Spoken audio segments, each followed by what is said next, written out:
Good morning. The reading today is 2 Corinthians chapter 8, verses 1 to 15. Now, friends, I want to report on the surprising and generous ways in which God is working in the churches in Macedonia province. Furious troubles came down on the people of those churches, pushing them to the very limit. The trial exposed their true colors. They were incredibly happy, though desperately poor. The pressure triggered something totally unexpected, an outpouring of pure and generous gifts. I was there and saw it for myself. They gave offerings of whatever they could, far more than they could afford, pleading for the privilege of helping out in the relief of poor Christians. This was totally spontaneous, entirely their own idea, and caught us completely off guard. What explains it was that they had first given themselves unreservedly to God and to us. The others simply flowed out of the purposes of God working in their lives. That's what prompted us to ask Titus to bring the relief offering to your attention, so that what was so well begun could be finished up. You do so well in so many things. You trust God. You are articulate. You're insightful. You're passionate. You love us. Now, do your best in this too. I'm not trying to order you around against your will. But by bringing in the Macedonians' enthusiasm as a stimulus to your love, I am hoping to bring the best out of you. You are familiar with the generosity of our Master, Jesus Christ. Rich as he was, he gave it all away for us. In one stroke, he became poor and we became rich. So here's what I think. The best thing you can do right now is to finish what you started last year and not let those good intentions grow stale. Your heart's been in the right place all along. You've got what it takes to finish it up, so go to it. Once the commitment is clear, you do what you can, not what you can't. The heart regulates the hands. This isn't so others can take it easy while you sweat it out. No, you're shoulder to shoulder with them all the way. Your surplus matching their deficit, their surplus matching your deficit. In the end, you come out even. As it is written, nothing left over to the one with the most, nothing lacking to the one with the least. I mentioned last Saturday morning I spoke to a group of Lutheran pastors and church leaders at Advent Lutheran Church in the Northwest. And one of the guys who was there was Kurt Hansen, a friend of mine. He's the son of Gordon Hansen, who was one of my mentors and best friends. And when Gordon died, he left instructions I was to preach at his funeral. I'm not a Lutheran. I was the only non-Lutheran there. All the other clergy were Lutheran pastors. But he asked me to preach. He asked me to bring the message at his funeral. That was a great honor. But I've come to know and love his family very deeply, his wife Phyllis and the kids over the years. And Kurt's been a real special guy in my life. And there he was. He heard I was coming, and his father used to be at Advent Lutheran. So he showed up for the breakfast meeting. I was sharing with the group there two of the deepest needs we have as human beings are for connection and contribution. right? Everyone needs to connect with somebody. And every human being was made by God to make contribution. And so after we finished, Kurt and I were standing outside talking, and he said, you know what, Michael, I witnessed that firsthand in Calgary during the 2013 floods. For those of you who aren't native Calgarians, we had terrible flooding 2 years ago about this time, and it was devastating, and not only Calgary, other communities outside. He said, I was working for the city, and one of my jobs was emergency housing and transportation. So I was up at McMahon Stadium every day where volunteers were to meet. I was responsible for organizing buses and getting everybody on and away on time. And we planned on 500 people, but we had 5,000 people every day who wanted to volunteer. So I had to scramble like crazy. I was trying to put people in housing, trying to find extra buses around the city, working around the clock, and it was an amazing time. And he said, I saw those things, the need for connection and the need for contribution. When the people showed up, 5,000 on the first day, the city lawyers showed up with waivers. Right? They wanted people to sign waivers so that the city could not be liable if they injured themselves or were in some accident. And Kurt said, I looked at the guy and I said, I'm going to waive those waivers. What we're seeing here is something Calgary's never seen before.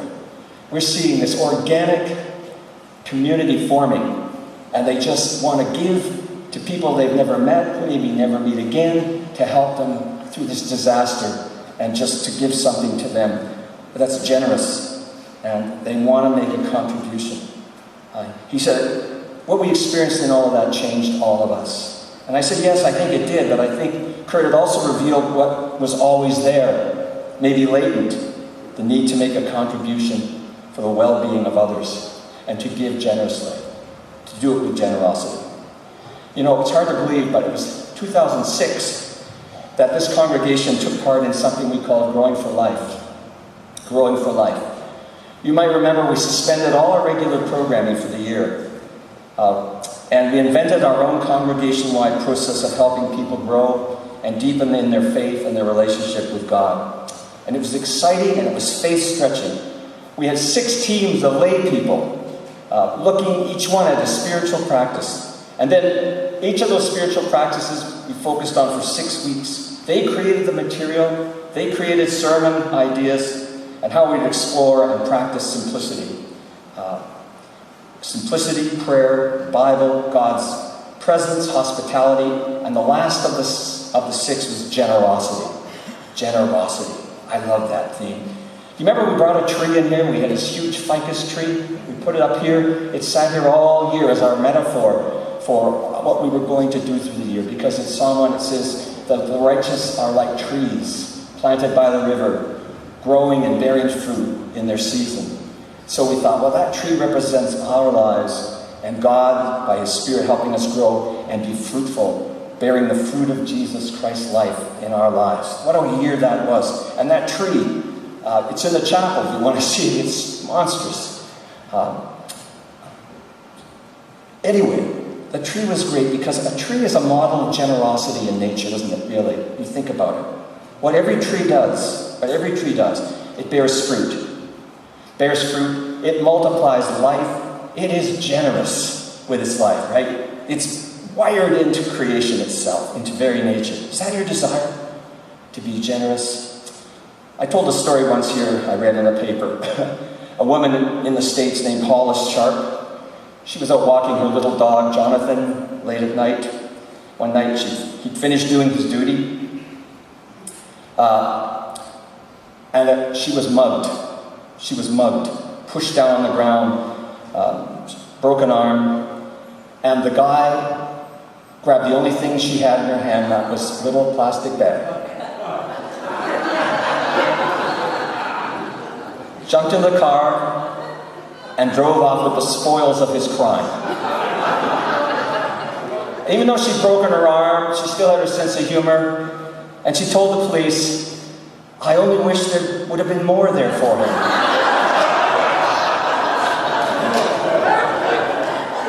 That was a little dog. take what you get, I guess. I only wish that...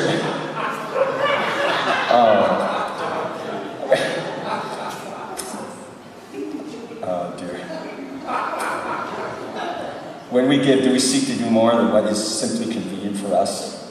In our approach to life, I think we're all called to be what I call generosophists. How's that for a word? You won't find that in your funk and wagon either. Generosophy is the word I came up with. That's the philosophy of generosity. The philosophy of generosity. We, sisters and brothers, were designed by our Creator for generosity. Did you know that? That God has hardwired into our spiritual DNA to be generous people. It's one of our deepest needs. Remember I mentioned, make a contribution. And the contributions that matter. Contributions that are lavish. I was talking to a woman some time ago. She had to plan a funeral for her family. It was quite a ways from here. She was nervous about it, and she told me upon returning from that while they were planning for this matriarch's funeral, she asked all her family members to bring something very special that Grandma had given them. Grandma made most of the things, your gifts, and she made them especially for her special people in her life. If we could bring something that means something to us and connects us with her spirit, then we can put them on the front of the table. Now, this was a small town, and small towns being what they are, somehow the word spread of what the family was planning to do. So that when the people gathered for the funeral, everybody brought something that this woman had made and given to them as a gift. And it overflowed the front of the church as a demonstration of her generosity, her love for people. Wow. Wow. Winston Churchill's famous quote, "We make a living by what we get, but we make a life by what we give." And when we give with generosity, friends, we are giving what should be natural for us. I heard once that Robert Kennedy, when he traveled, he never carried cash. Now these are the days sort of before, debit cards and such. But he always relied on his aides to come up with money if needed. Now they were in church at Mass one Sunday, and of course the offering plate moved along the row as it has this morning. And of course, Kennedy just looked at his aide. And the aide opened his wallet and he took out a few bucks and he threw it in the plate. And Robert Kennedy said to him, "Don't you think I'm more generous than that?"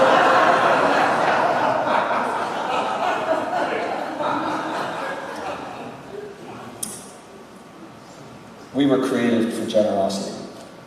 In nonviolent communication or compassionate communication that some of us have had some training in, there are two questions that Marshall Rosenberg came up with. When you're listening to people or engaging with folks, think of these two questions. You think about them and you say, what's alive in you now? What's alive in you now? Good, bad, or ugly? What are you feeling and what are you needing? And the second question is this: how can I make your life more wonderful? Isn't that a great question? Every human interaction we have a possibility of making someone's life more wonderful. We focus on that. By being generous with our time and our attention, our listening, whatever. Generosity is what it's all about, folks. Wow. We were designed to be generous. That's why Paul, in our reading today that Rob read for us, has no qualms with the Corinthian church and asking them to contribute to the needs of the poor in the church in Jerusalem. The other church was in need. And he points to the example of the Macedonian churches, who had already given sacrificially and enthusiastically, even though they were dealing with their own poor economic conditions. Despite their poverty, he says they gave beyond their means. And they begged for the privilege of doing more. Boy, oh boy, I don't know what I'd do if that happened to me. They begged for the privilege of doing more. Paul says to the Corinthians, you guys started out all right. Your intentions were good, but that's where it stopped. You haven't followed through. So he encourages them to give generously. I am hoping, he says, to bring the best out in you, right? Because it's there. It's there in your hearts. It's in your nature. And us too. Us too. Are we generous people? Are we people who nurture the generosity of spirit in our whole lives? Do we regularly and consistently seek to find ways to practice that spiritual practice? Sometimes the need for a generous spirit can be overwhelmed by daily pressures of life, right? I understand that. There's a fellow named Peter Chin, he's a Christian writer. He stops one day in rush hour, he's late getting home, he had to drop by the grocery store. He needed one item, and that was a can of chicken stock. That's all he needed. But he knew that store was going to be packed with people, all rushing to get home. He knew the lineups, and the checkout lineups would be huge. So he ran quickly, he got the can, he needed a chicken stock for dinner, and then he checked out the various lanes, as we all do at the grocery store, right? And he found the one that had 15 items or less. You've been there, haven't you? I know. Sometimes you have more than 15 items, but that's a moot point at this point in time. Well, the 15-item line only had two other people in front of, or people in front. One was a couple. They were at the front of the line. He thought, oh, this is great, I'll be in and out of here, all this purgatory before I know what's happened. But the couple at the front of the line seemed to be having some difficulty with their purchase. They were fumbling for change. He looked at them. They were a little disheveled, and the clothes they had looked like they were ill-fitting. And he just watched for a minute, and then they kept fumbling for change. And as they fumbled for change, the clerk kept removing items from the counter in front, setting them aside. And he was getting a little perturbed because this was taking far too long. And he grew more irritable, more impatient. And finally, there were no items left on the counter in front of this couple. And he watched them slink away, and with empty bags, nothing in them. Well, he had no compassion on them.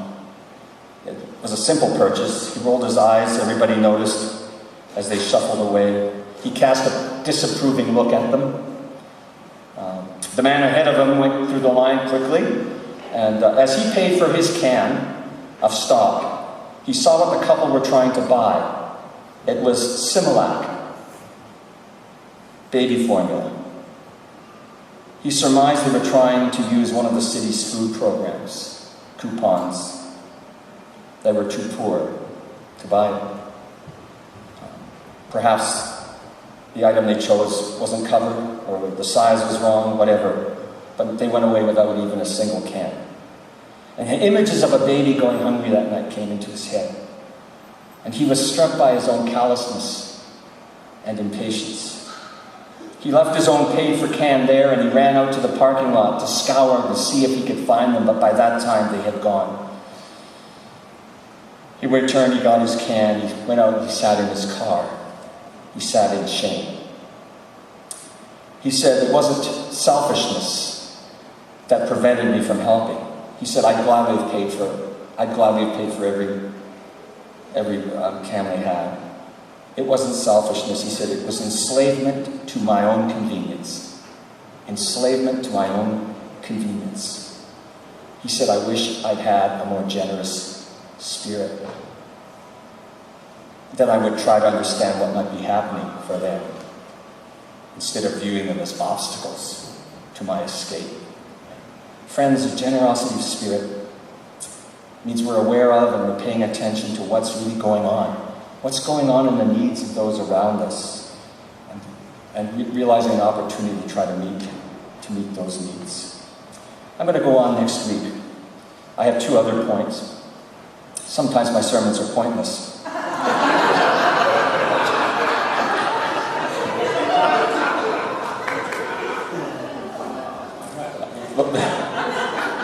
Next week I'm going to talk about generosity reflects the nature and behavior of God. And when we give generously, we have the opportunity of experiencing more deeply that generosity of God that we find in Jesus Christ. Let's join in prayer together. Loving, gracious God, you are the model of pure generosity. There's nothing you create, there's nothing that you do that doesn't overflow with lavishness and prodigality for us. You have created us to be people of generosity in our lives. And yet, like this gentleman in the store, sometimes life is just pressuring us, or we're fearful, or whatever's going on at that moment, and we're enslaved to our own convenience. We don't even notice what's going on for other people who are going through really tough things. Lord, we want to be generosophists in life, practicing the philosophy of generosity, because in that way we are tapping into that spirit that you place within us to make life more wonderful for those around us. To that end, we pledge ourselves anew this week, and we give you thanks in Jesus' name. Amen.